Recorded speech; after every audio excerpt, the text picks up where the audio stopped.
Welcome back. Well, if you are in the National Capital Region, every second person you know possibly is battling a cold or flu or something on these lines. Is this just seasonal, the fallout of holy fervor, or is this beyond?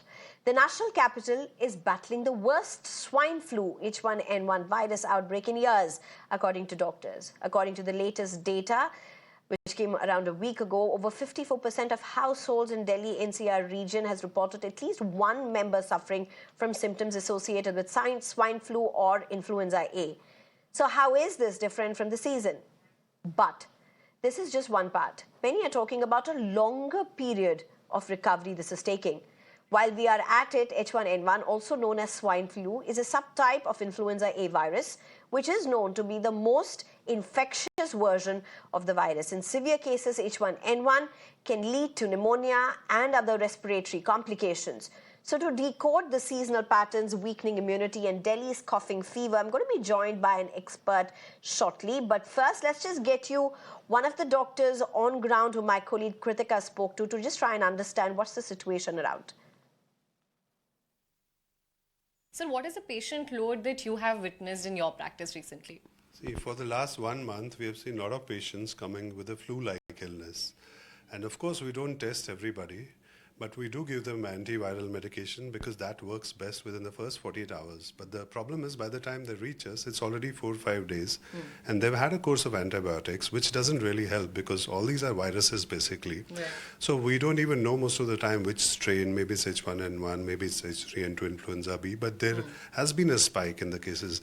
And this year, probably because of some mutation, this particular strain is causing a lot of bronchitis, chest-related issues. Some patients land up with pneumonia.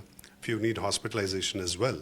And a lot of sinusitis. The cough lingers on. It goes on for quite some time, needing inhalers, nebulizers, and in certain cases, steroids as well. So a bad strain, but no need to panic.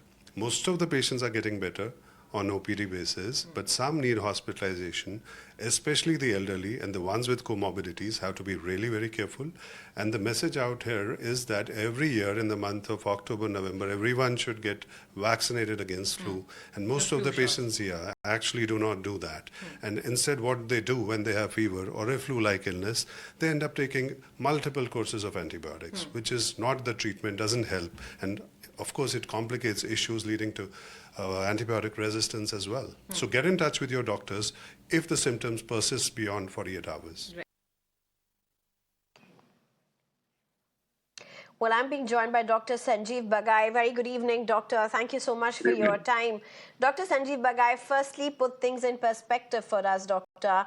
What's happening around? I mean, everybody we know around, almost every second, third person seems to be having a cough, cold, fever. It just goes on for a few days. So, when you are talking about increasing cases of swine flu, how do you really differentiate swine flu vis-a-vis the seasonal flus, as it were? How's this supposed to be seen? Let's just start from there first. Good evening. So there are a host of viruses and bacterial infections which infect the upper respiratory tract and lower respiratory tract across all age groups. So just focusing on the more common ones, the viruses are more common. We often see it during seasonal change. This is about the time before the summer sets in that we see a normal surge. But of course, this year we've seen a much higher incidence of upper respiratory, especially upper respiratory infections. Most of them are of influenzas of 3 types, A, B, and C. But the one which we are seeing now is more commonly of influenza type A, and it's called as H1N1 because it has 2 subproteins of H type 1 and N type 1. The common symptoms in this are the routine ones which we commonly see in the first couple of days of all viral infections, which are upper respiratory symptoms such as sore throat, difficulty in swallowing, cold cough, rhinorrhea, runny nose, high-grade fever, occasionally with rashes. But what differentiates H1N1, which is influenza type A, versus other viral infections is that this has more GI symptoms. So you can have abdominal symptoms such as occasional diarrheas, loose motion, vomiting, abdominal gripes and pain, and conjunctivitis, which is eye symptoms. Rarely we see rashes, but the cough this year is much more. It's more prolonged, and we've seen patients coming with even up to 2 weeks, 3 weeks with a lingering cold and cough, just a dry hacking cough. especially the ones who have past history of wheezing or who are a past history of asthma, have generally more exaggerated symptoms and more prolonged symptoms. Over to you. So, Dr. Bagai, what should one do? I mean, do you need to go to a doctor, or do you just take the normal course of, how you take steam inhalations, your usual medications that you would be having if you are used to getting such bouts, or is it necessary that you go to the doctor? Because there are long queues, a lot of people in the OPDs as well. I always tell all my patients and my colleagues that it's in two parts. One is precaution, second is caution. So in precaution, if you have upper respiratory or lower respiratory symptoms, please isolate yourself. The worst thing which you can do is, because it is an aerosol, it is an airborne infection, you can have a human-to-human transmission, even within the household or in your workplace or your colleagues where you meet. Please isolate yourself, wear a mask, at least for 48, 72 hours to make sure that you don't transmit it to others. But having said that, the real caution is no antibiotics are required as home remedy. No isolated home remedy, herbal remedies are required. Alternative medicine is required. Just give symptomatic cure, which is pain relief or fever medicine or a simple cough syrup. If the fever is high grade, that means more than 102, 103, if the fever is associated with severe cough or breathlessness, please consult your local doctor. If the medicine is required as antiviral, it's readily available as osteomilavir. It is very good in the first 48 to 72 hours. But if you start it late, then of course the efficacy is less. But the vaccines are available. It's an inactivated vaccine. It has a huge efficacy, more than 90% to protect influenza type A. It's extremely safe. It is cost effective. It's an annual flu shot.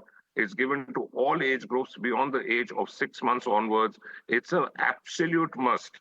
It prevents the respiratory infections, especially it's useful in the elderlies beyond the age of 60, 65. People who have comorbidities, especially diabetics, hypertension, past history of asthma, or chronic liver and kidney disease. Children are more vulnerable because they play in clusters, they have a limited reserves of lung volume, and they tend to catch it from the school, child-to-child transmission very quickly. Pregnancy is again a very important factor. To protect yourself, because this can transmit to the pregnant ladies because they are immunocompromised as a state. So simple precautions, there is no panic. Please don't take combination antibiotics or any antibiotic at all. Don't take combination painkillers. The worst thing which you can do is trying to have a magical relief with fever, and you try to combine various painkillers together. This will not only damage your blood counts, but also affect your platelet count. So we have to be cautious, simple approach, wait and watch game, consult your local doctor. The warning signs need to be looked after. Last question, Dr. Sanjeev Bagai. And people have now become very used to upper respiratory tract infections for that matter. So in terms of nebulizers, is this advised? Particularly, post-COVID, people are very used to these things. So is that something, nebulizers, say Budecort or whatever, is it advisable that people use that without the doctor's advice? So no medication should be used without a medical consult. Please, this is the most important carry-home message. The home remedies, which include, every cabinet at home contains a huge amount of very strong broad-spectrum antibiotics, which is unfortunately still available over the counter. Nebulization only if you have wheezing, only if it is medically recommended. Unnecessary and overuse of nebulization when you have no wheezing can cause tachycardia. It can affect your heart rate. It can affect your heart rhythm. Or inhaled steroids can in fact very often precipitate oral candidiasis, which is fungal infection, if it is not recommended. So use it with caution only if it is recommended. Right. It is not something which you just use it because you want to feel symptomatically better. Right. Dr. Sanjeev Bagai, thank you very much for your time. So basic hygiene, self-distancing oneself as much as possible, and obviously with children and the elderly, just being extra cautious may just go a very long way, particularly during this high influenza seasonal period anyway. So Dr. Sanjeev Bagai, thank you very much for joining us.